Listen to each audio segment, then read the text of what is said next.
வணக்கம் நண்பர்களே. இந்த காணொலியில் என்ன பார்க்க போகிறோம் அப்படின்னா, மரபு கவிதைகள் முடியரசனை பற்றியான தகவல்கள் நம்ம பார்க்க போகிறோம். முடியரசனோட இயற்பெயர் வந்து துரைராஜ். முடியரசன் வந்து இயற்பெயர் வந்து துரைராஜ். புதிய நண்பர்களாக இருந்தீங்கன்னா லைக் பண்ணிக்கோங்க, சப்ஸ்கிரைப் பண்ணிக்கோங்க, டெலகிராமில் ஜாயின் பண்ணிக்கோங்க. ஓகேங்களா? ஓகே. முடியரசனோட இயற்பெயர் வந்து துரைராஜ். ஊர் வந்து பெரியகுளம், தேனி மாவட்டம். பெற்றோர் வந்து சுப்பராயலு சீதாலட்சுமி.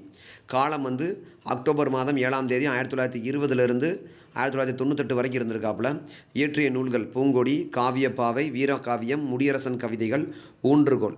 சிறப்பு பெயர்கள் வந்து பார்த்தோன்னா திராவிட இயக்க கவிஞர், திராவிட நாட்டின் வானம்பாடி, திராவிட இயக்க கவிஞர் என்று அழைக்கப்பட்டவர் முடியரசன். சிறப்புகள்: பாரதிதாசன் பரம்பரை தலைமுறை கவிஞர்களில் மூத்தவர் முடியரசன். இந்த கேள்வி அடிக்கடி கேட்டிருக்காங்கப்பா. பாரதிதாசன் பரம்பரை தலைமுறை கவிஞர்களில் மூத்தவர் முடியரசன். பூங்கொடி என்ற காவியத்திற்காக 1966 தமிழக அரசின் பாரதிதாசன் பரிசு பெற்றவர் முடியரசன். 1966 தான் தமிழரசு கழகம், ஓகேங்களா, இயற்றிய மாப்போ சிவஞானம் 1966 தான் என்ன பண்ணியிருப்பாப்புல, வள்ளலார் கண்ட ஒருமைப்பாடுன்ற நூலுக்காண்டி சாகித்ய அகாடமி விருது வாங்கியிருப்பாப்புல. மொராஜி தேசாய் வந்து முதல் நிர்வாக சீர்திருத்த குழு வந்து 1966 தான் போட்டிருப்பாங்க. ரொம்ப முக்கியமானது. தமிழக அரசின் பரிசை பெற்ற நூல் முடியரசன் கவிதைகள். தமிழரசு வளர்ச்சிக் கழகத்தின் பரிசினை பெற்ற நூல் வந்து பூங்குடி காவியம். தமிழக அரசின் பரிசை பெற்ற நூல் முடியரசன் கவிதைகள். தமிழ் வளர்ச்சிக் கழகம் உருவாக்கப்பட்டது 1947. குமாரசாமி ராஜா அவினாசிலிங்கம் கல்வி அமைச்சராக இருப்பார். குமாரசாமி வந்து பார்த்தோன்னா முதலமைச்சராக இருப்பார். அவரோட காலத்தில் தான் தமிழக வளர்ச்சிக் கழகம் உருவாக்கப்பட்டிருக்கும். அந்த தமிழக வளர்ச்சிக் கழகம் பூங்குடி காவியம் என்ற நூலுக்கு வந்து பரிசீலனை பெற்றிருக்காரு. போர்வாள், குயில், கதிரவன் முதலான இதழ்களில் முடியரசன் கவிதைகள் வெளிவந்துள்ளன. முடியரசன் கவிதைகள் எங்கெங்கே வெளிவந்திருக்கு அப்படின்னு சொல்லி பார்த்தோம்னா, போர்வாள், குயில், கதிரவன் முதலான இதழ்களில் முடியரசன் கவிதைகள் வெளிவந்துள்ளன. முடியரசன் கவிதைகள் வெளிவந்துள்ள இதழ்கள் போர்வாள், குயில் வந்து பார்த்தோம்னா பாரதிதாசன், ஓகேங்களா. பொன்னி இதழியல் முடியரசன் கவிதைகள் வெளிவந்ததால் பாரதிதாசன் பரம்பரை என அழைக்கப்பட்டார். பொன்னி இதழில் முடியரசன் கவிதைகள் வெளிவந்ததனால தான் அவர் பாரதிதாசன் பரம்பரை என அழைக்கப்பட்டார்.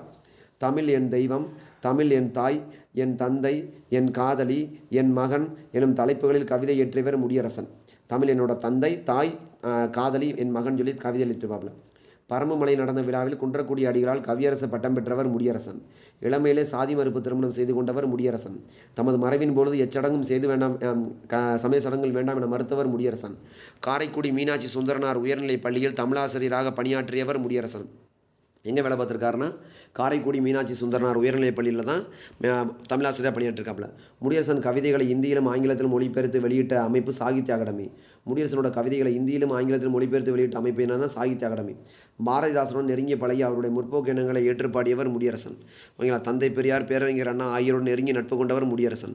பண்டிதமணி, கதிரேசன் செட்டியார் நாடகம், ஊன்றுகோல் இதெல்லாம் வந்து பாடினவர் இவங்களோடலாம் நாடகம் எழுதியிருக்காப்புல முடியரசன். சுவை புதிது, பொருள் புதிது, அழியா சோதிமிக்க நவகவிதை என்று அழைக்கப்படுவது முடியரசனின் மறுமலர்ச்சி பாடல்கள், ஓகேங்களா. சுவை புதிது, பொருள் புதிது, அழியா சோதிமிக்க நவகவிதை என்று அழைக்கப்படுவது யாரோட முடியரசனோட பாடல்கள் தான், மறுமலர்ச்சி பாடல்கள். பண்டிதமணி கதிரேசன் செட்டியாரை பற்றி முடியரசன் எழுதிய நாடகம் தான் ஊன்றுகோல், ஓகேங்களா. தந்தை பெரியார், பேரறிஞர்னா அந்த பகுத்தறிவு சம்பந்தமான எல்லாரோடையுமே அவர் நட்பு வச்சிருப்பாப்புல. முடியரசன் குறித்த புகழுரை தமிழ்நாட்டின் வானம்பாடி, திராவிட நாட்டின் வானம்பாடி அப்பெல்லாம் பாராட்டப்பட்டவர். அறிஞர் அண்ணாவால் பாராட்டப்பட்டவர் முடியரசன். காசுக்கு பாடுபவன் கவிஞர் அல்லன், கைமாறு விளைந்த புகழ் பெறுதல் வேண்டி அப்படின்னு சொல்லியிருக்கவர் முடியரசன் கவிதைகள். காசுக்கு பாடுபவன் கவிஞர் அண்ணன், கைமாறு விளைந்த புகழ் பெறுதல் வேண்டி முடியரசனோட கவிதைகள். ஆட்சிக்கும் அஞ்சாமல் யாவரேனும் ஆள் என துஞ்சாமல் தனது நாட்டின் அப்படின்னு பாடிய பாடல் வந்து முடியரசனோட கவிதைகள். ஆங்கிலமோ பிறமொழியோ பயின்று விட்டால் அன்னை மொழி தமிழ் பேசுவதற்கு நாணுகின்ற தீங்குடியோர் மனப்போக்கோர் வாழும் நாட்டில் தென்படுமோ மொழியுணர்ச்சி என்று பாடியவர் முடியரசன்.